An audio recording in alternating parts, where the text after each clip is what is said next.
ഒരു പുതിയ രീതിയാണ്. നമ്മുടെ കാലത്തിൻ്റെ മാറ്റത്തിനനുസരിച്ച് എങ്ങനെയൊക്കെ ആളുകളിൽ മാറ്റം വരുന്നു എന്നുള്ളതാണ് ഇത് കാണിക്കുന്നത്. എല്ലാറ്റിൻ്റെയും പിന്നിൽ എന്താണ്?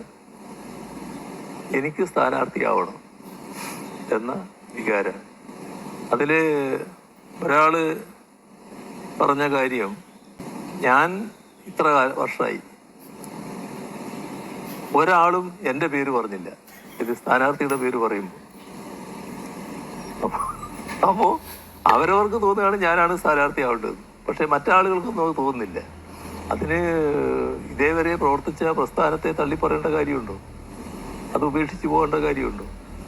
എവിടത്തേക്കാണ് പോകുന്നത് എന്നുള്ളതാണ് കാണേണ്ടത്. നമ്മൾ ഒരു കാര്യം വ്യക്തമാണ്, ഇതുകൊണ്ടൊന്നും സാധാരണഗതിയിൽ പ്രസ്ഥാനത്തിനോ LDFനോ ഒരു തരത്തിലുള്ള ഊനവും തട്ടില്ല.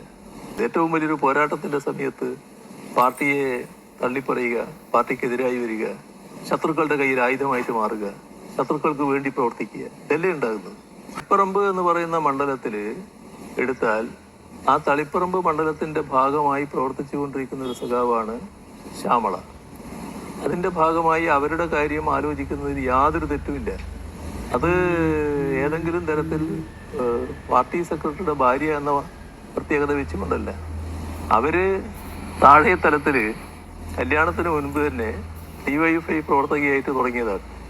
ഒരു ഘട്ടത്തിലും രാഷ്ട്രീയത്തിൻ്റെ ഭാഗമല്ലാതിരുന്നിട്ടില്ല. വിവിധ തലങ്ങളിൽ അവർ പ്രവർത്തിച്ചു വന്നിട്ടുണ്ട്. അതിൻ്റെ ഭാഗമായി വിവിധ കമ്മിറ്റികളിൽ പ്രവർത്തിച്ചിട്ടുണ്ട്. തദ്ദേശ സ്വയംഭരണ തെരഞ്ഞെടുപ്പിലും നല്ല വിജയം കരസ്ഥമാക്കിയിട്ടുണ്ട്. എല്ലാ തരത്തിലും അവിടെയുള്ള പൊതു അംഗീകാരമുള്ള വനിതയാണ്. ഒരു വനിതാ സഖാവ് ജയിച്ചു വരുന്ന മണ്ഡലത്തിൽ മത്സരിക്കട്ടെ എന്ന് കണക്കാക്കി അവിടെ തന്നെയുള്ള സഖാവ് എന്ന നിലക്കാണ് ശ്യാമള ടീച്ചറെ നിശ്ചയിക്കുന്നത്.